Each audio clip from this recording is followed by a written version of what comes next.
some of the, like I said, bigger companies, I think, don't do enough to support and give their tenants a sort of dignified living situation. There's problems with pests, there's problems with safety, common area maintenance I've seen problems with. So I think that there are certain things that the city can do that I think the renters would really appreciate if they showed some support for the renters in the city.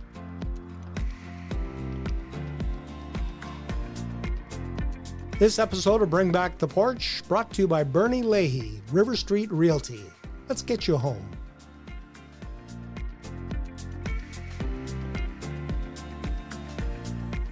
Kevin Monson joins us on the porch today to talk about the civic election that is happening on October the 20th. Welcome to the porch, Kevin. Thank you very much. Nice to meet you, Brian. Yeah. Just the first question I ask all the candidates is, Sure. Why? Why? Well, that's a good question these days. Maybe you've asked yourself that question. Yeah. Well, we have an 8-month-old baby, or 8-week-old baby at home, so I have asked myself that a few times over the last few weeks. But I've always been interested in municipal politics, provincial politics, federal politics, and looking to dip my toes in. I like to challenge myself, try new things as much as I can, I really care about this community. I've lived here pretty much my whole life, and like I mentioned, we just had our first child 8 weeks ago, so looking to do what I can to make this community a better place for me and for his generation. Any particular issue that you're passionate about that has driven you to become a candidate? Economic development obviously is a pretty important one for everybody. Small business, that's pretty common though. I'd say one that's maybe unique to me though. We hear a lot of people talking about housing and how to improve housing, get more housing here. Obviously, I'm quite passionate about that. A lot of people my generation, they say may never be able to afford a home. So I'd, like to do what I can to help change that. But one thing that I've seen that not many candidates have talked about so far is help with, there's a lot of renters in the city, and, obviously the municipal government can't do much in terms of rent controls and helping the cost of renting in some ways. But I do think that a lot of the sort of apartment style, affordable apartments in Medicine Hat are usually owned by only 1 or 2 or 3 companies. And you see people online saying, "Oh, I'm moving to Medicine Hat," looking for a place to live, and you hear people complaining about the state of the apartment style homes in this city, because a lot of landlords. I'm a renter myself. I'm lucky though. My landlord's great, very easy to communicate with, very responsive to anything I need. But a lot of people aren't so lucky. Some of the, like I said, bigger companies, I think, don't do enough to support and give their tenants a sort of dignified living situation. There's problems with pests, there's problems with safety, common area maintenance I've seen problems with. So I think that there are certain things that the city can do that I think the renters would really appreciate if they showed some support for the renters in the city. What would some of the things that you think the city could do or city council can do? City council, one thing is obviously, is more of a kind of indirect way to help would be just to build more housing in Medicine Hat, put a bit of downward market pressure on some of the prices and maybe force some of the bigger companies to be a bit more competitive in what they're offering. But we need houses of all types. We need single, 1-bedroom, 2-bedroom apartments. We need bigger houses. We need all, a wide range of housing in the city. But I do think that building more houses would definitely help. And there's a couple actually apartment complexes going up right now that I'm hoping definitely helps some of that problem. But one way that, and I'm not saying this exact thing would work in Medicine Hat, but something along these lines, Hamilton, Ontario's got a safe apartment buildings bylaw. Basically, apartment buildings over a certain size or a certain number of floors needs to register with the city, and they need to post in a common area communication board for all their tenants, how to communicate and contact, because that's another issue I've heard is people can't contact their landlords, especially in the middle of the night. Their water heater breaks down, and I've heard some communication issues people have raised to me. And as part of the safe apartment buildings bylaw, they have to post a communication board with how to reach the landlord if issues go wrong, how to report things, but also they have to post safety plans, pest control plans, maintenance plans, and things like that. And it's just a way that the city can kind of hold some of those landlords more accountable that, in my opinion, don't really put the effort in and offering a dignified living situation and some of those more kind of affordable style apartment housing. How would the city attract new developers to build these new complexes? Well, that's a big topic right now, isn't it? There's a lot of different ways. One way I think that we can do it is having another look. I mean, you've heard probably of the off-site levies is a big one that people are talking about right now, trying to do. I know a lot of other cities, like Medicine Hat, we don't exactly charge the most for off-site levies. We don't charge the least amount, but we're definitely, for a mid-city size, we do charge quite a bit for those off-site levies. And I think that if we're going to attract developers for housing or other industries, we're going to have to help out with those offsite levies in some way, whether that be direct incentives to developers or whether that be some sort of payment plans that they can do. Because right now, like, there's certain cities where you can pay it back over a certain number of years. There's an option that way.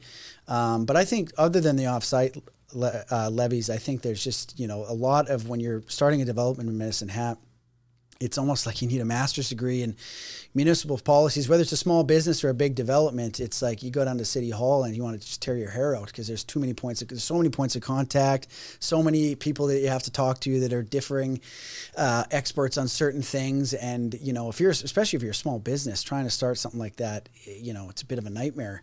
So I think one thing the city could do is try to create, like, whether it be a business development officer or something like that, somebody that's a single point of contact at City Hall for some of the developments, whether it be small business or big business, that can maybe help business development weed through some of that application process and the fees and the permits and the applications and all these red things. tape. As some would call the red tape. That word gets thrown around a lot these days without much explanation, but that would be what I would consider red tape for sure, yeah. But yeah, having a central point of contact at City Hall, I think, would be huge, especially for bigger developments that have a lot of moving parts for sure. You are in a younger demographic. A lot of the candidates. Well, thank you. I'd like to say I am. Yeah. That is refreshing to see. Yeah. Because a lot of the younger people today, I don't care about politics. I don't know anything about it. Yeah. How do you get people like yourself interested in it? Well, it is a tough thing. Voting records show as well. The turnout of people my age or between 18 and 35, which I'm just made it in there. It's you're pretty, 19? Yeah, right. Yeah, I wish. No, I'm 34, but yeah, no, it's, the voting records, it's pretty, the voter turnout in general is bad, but I think for this, particularly for the younger people, which is unfortunate because, some of the young people don't realize that there is a lot of things that the city can do to make this a better place for them to live, now and in the future. Some of these developments that this next city council will start might not come to fruition for 10, 15 years down the road when they're kind of more into the, what I would say, voting age of, the middle-aged people that vote more. But I think one thing that the city should do, and maybe in cooperation with the schools, is I'd like to see, city councilors get out in the community more, particularly geared towards young people, and try to maybe to explain, whether it be at high school, seminars or whatever it is, and try to explain to the young people, catch it early and kind of try to foster that interest in local politics and local community early. Because that might, turn out with more voting and more interest in local community politics. Tell me a little bit about your life experience. So, like I said, I was born and raised in Medicine Hat. First ever job was at the Town Theater, just a stone's throw from here. I was there when they shut it down, actually. So, unfortunately, I did get laid off from my first job, but due to no fault of my own. And then, I kind of I've done plenty of jobs around Medicine Hat. I've got quite a dynamic background, I would say. I've got a lot of front-facing role experience with customer service, management, things like that. I've worked some trades. I worked on cell phone towers in the area for one winter, which was not a particularly fun winter, you can imagine. But yeah, I've got quite a dynamic background. Most of my professional experience comes from, I was the manager of a zipline and adventure park out in the Cypress Hills. I don't know if you've ever been ziplining in the Cypress Hills, but I was a manager there for nearly 10 years, and that was quite it was a very rewarding experience, a very positive environment. And I think that's what City Council needs right now, some positivity, give some people some hope that City Council can gain their trust back. But yeah, a lot of management experience through that role, leadership experience in some pretty fast-paced environment. And then currently right now I'm working at the Medicine Hat College. I work in the library and I'm also a part-time instructor. So you have experience with dealing with customers. Tough customers sometimes, yes. Yeah. Telling people they're too heavy to go ziplining sometimes can be a bit tough. Takes trees start to go like yeah, this. exactly. It takes some expert communication sometimes for sure. But yeah, and like I said, it was a very dynamic role and I got a lot of really good experience out of that. And then working at the college as well, it's given me some more, it's what they consider a quasi-government, organization. So there's definitely a lot more policy and things like that, which is really nice to get some experience with. But yeah, I would say more than anything, I find myself just a very capable person. If you ask me to get something done, you can bet that I will do it no matter what. If I don't know how to do it, I will learn how to do it. Have you watched City Council closely over the last number of years? Yeah, fairly closely. I've attended quite a few virtual meetings, over the last few years, especially with some of the, should I say, excitement that's happened over the last little while. And but yeah, I've taken a bit of fairly keen interest. I try to make it out as many community events as I can, and I try to keep up to date on as much of the kind of breaking news of Medicine Hat on where certain developments are as much as I can. But, a lot of the candidates, none of us are going to be experts going in, no matter who gets elected. I think there's a lot of information out there. And I think that more than anything that whoever gets on council, whether that be me or someone else, needs to be someone that's very good at learning, because there's going to be things that pop up that you're going to need to learn quick before you make a decision. What have the people been telling you so far early in your campaign about what is important to them? Well, that's a very good question. A lot of people, obviously, affordability is a major concern, which, there's limited control over what municipal council has over that. But I think that, attracting new business to Medicine Hat, attracting good paying jobs to Medicine Hat, keeping taxes and utilities as low as we possibly can. A lot of people are running on, lowering taxes across the board and things like that. But unfortunately, you can't really guarantee some of those things. There's a lot of moving parts, and some tax rates aren't even in our control. Some of them are set by the provincial government, like the education portion, that we as a city have to collect on behalf of the province. So some of those things are outside our control, but I do think the city and the council should do whatever they can to keep those affordability measures as low as they can for residents. One of the things that I've been seeing online is people commenting, well, nobody's talking about transit. I know that is always one of those things that when I'm sitting at a red light and I look over and I see a big city bus with two people on it. Oh, I know. It's infuriating. Is that a good value for the money we're spending? What would you see as looking forward for transit? I agree. Transit is one, is one of the parts of my platform I've focused on for sure. My wife and I, we've done working holidays in other countries. Specifically in Australia, we worked in the Gold Coast. And I took transit every single day over there. Their transit system is extremely user-friendly. You can trust that the bus will be there exactly when it says it's going to. They've got light rail. They've got buses. They've got all sorts of options. They've got an extremely easy payment system. They've got extremely dynamic networks of buses and things like that. And in Medicine Hat, I think that's definitely one thing we're lacking. Transit, obviously, people talk about traffic easing and things like that. And city transit is one of the surefire ways to reduce congestion and reduce traffic in the city. And I think it's definitely something that should be made a priority for the next council. I think a couple of things that the city could do. First of all, if you want to use the city bus right now, there's pretty much 3 different apps that you need. There's the payment app that they have. There's a third-party app if you want to know the schedules, and then there's the rideshare or the on-demand app that are all 3 different apps. So I'd like to see a bit more streamlined bus system app that people could use. That being said, I'm sure there's a lot of seniors out there that want to use the bus that they don't want to fart around with an app. I think that we have a lot of senior living facilities in Medicine Hat.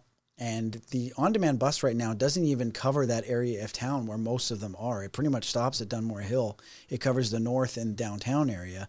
I'd like to see, even if it's specifically catered towards some of those senior living facilities, I think that would get a lot of use in terms, seniors, they could try to make it easy to book, not with an app, whether it be a phone or whatever it is, or maybe partner with some of the senior living facilities to get a more regular route through there.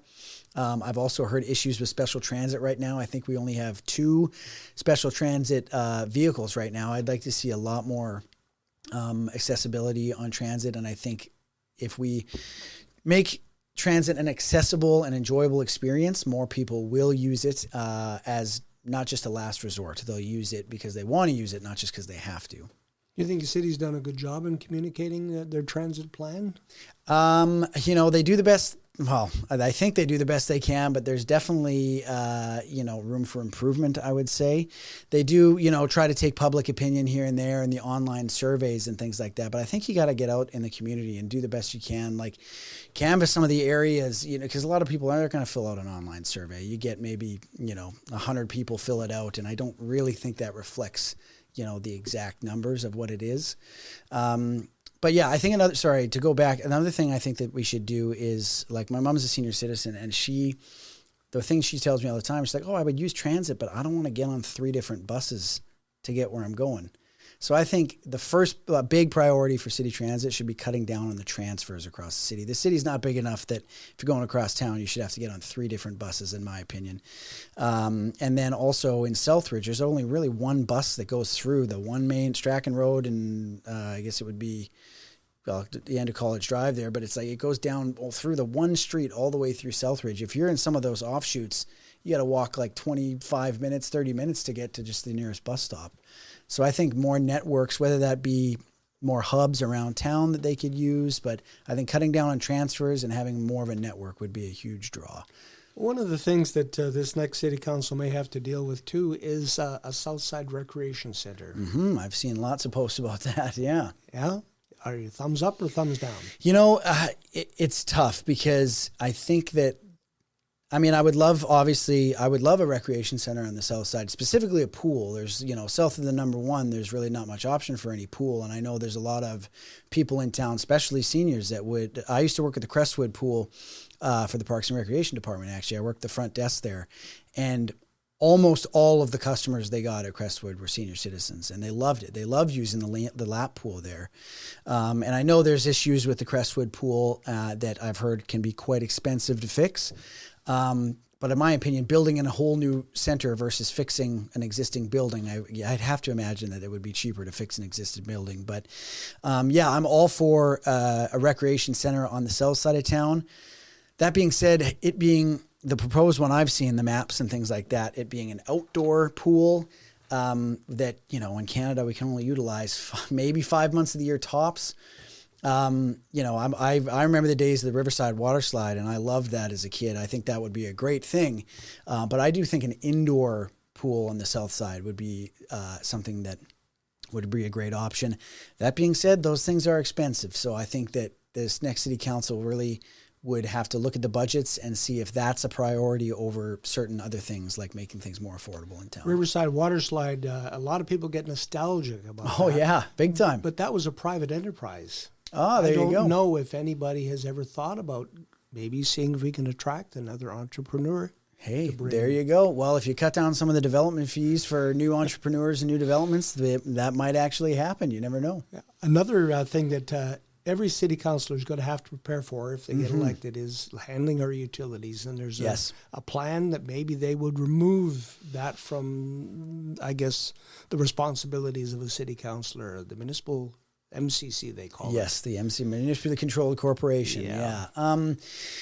That's another one that there's a lot of information out there, and that's one that's tough to say for sure if there's a right or wrong answer there, because there would be pros and cons to each. I understand past councilors supporting it because it does take the heat off them a little bit in terms of running the utilities, but I think that I would be hesitant to support MCC big time because I think there would be a lot of costs involved. I think this city controlling its own utilities is, it's got its ups and downs, but I think that is not something we should give up easily and without a lot of thought, because there is a lot of benefits to it. And I think the costs of running a municipally controlled corporation, it would cost a lot of money to pay. There'd be like a board of directors or whatever it would be. I think that it would cost a lot of money to run that.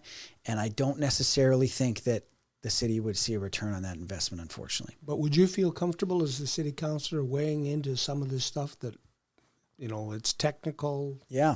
Well, and I think that, I'm a great learner. I do as best I can to learn as much as I can about any given topic. And if there was a decision coming up about whether it be an MCC or whatever it is, I would learn as much as I possibly can to make an informed decision about any of those topics. But I think that it doesn't necessarily the knowledge doesn't have to come directly from me. I think that city councilors have to get out in the community and ask some of the experts in the community, whether it be the Chamber of Commerce or some of the industry experts within our city, and see what their opinions are. And I take those opinions to heart and definitely use those when you're deciding which way to vote at the table.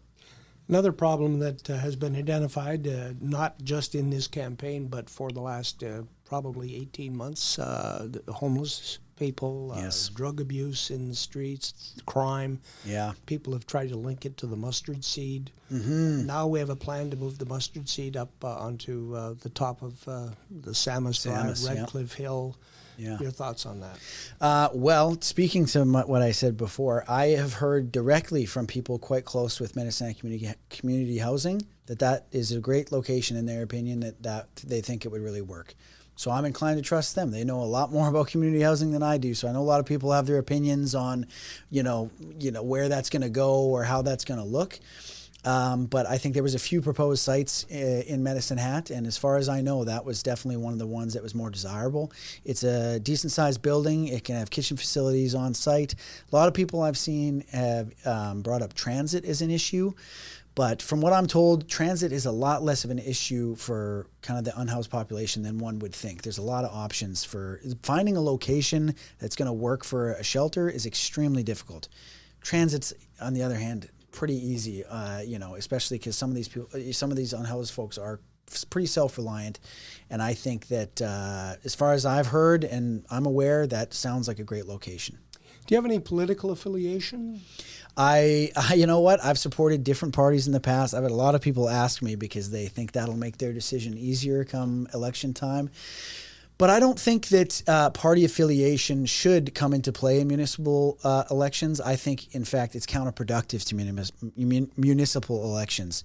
Like I said, I've supported different parties in the past, but City Council needs to advocate for this community, and sometimes that's going to be advocating to a conservative, sometimes that's going to be advocating to a liberal or an NDP, and I think, putting yourself on a certain team one way or the other, not only does that, I think, gum up the works in terms of advocacy by City Council, but I also think that it automatically kind of puts you on a team. And whoever doesn't agree with that team feels like that were you to be elected, you wouldn't necessarily represent them. And I don't think that's true. I'm on one team, and that's Team Medicine Hat. So I don't want to take one side or the other. I've supported different parties in the past, but I think municipally it is counterproductive to kind of throw your hat into one side of the ring. Do you have any particular affiliation to any of the candidates for mayor? Are you going, gee, I hope I get elected, and I hope that candidate X will be the leader of the team? Yeah, well, I mean, there's definitely people that everybody's got their certain set of skills. I think that, again, it's one of those things where I don't really want to throw my hat one way or the other. There's people that I think have better, experience, communication, or whatever that may be. But I think that whether I agree with that person or not, whoever gets elected, I think that it's important that we have a diverse council. So, if it's someone that agrees with some of my ideas, that's great. But if it's someone that doesn't agree with my ideas, I think that's also a good thing, because I think that council needs to be diverse. It has to have diverse voices, because if we get one kind of voting block into council that just votes together every single issue, I don't think that's a fair representation of the residents of Medicine Hat. So I'd be happy, one way or the other, whoever gets into mayor, I'd be happy to work with them, and I would be, a good part of the team, I hope. Just curious, I know that I've heard this, I believe they do it in some of the county councils, where you elect 9 councillors, and then the councillors choose who's the head of the council. Oh, I mean, I would think, yeah, I've never heard of that actually, but I think that is a decent idea, I think. I would find it either. You said that smaller communities. I believe even in Cypress County, like they run Interesting. counselors, and then the counselors elect the reeve. Really? Oh, yeah, like a reeve system. Yeah, that makes sense. You know, in a larger center, it's tough because I could foresee having a lot of pushback on that, because if the mayor that gets elected doesn't necessarily have a lot of public support, I can see that being a bit of an issue. But that is an interesting way to do things for sure. Kevin Monson, candidate for Medicine Hat City Council on October 20th. Thank you. Thank you very much.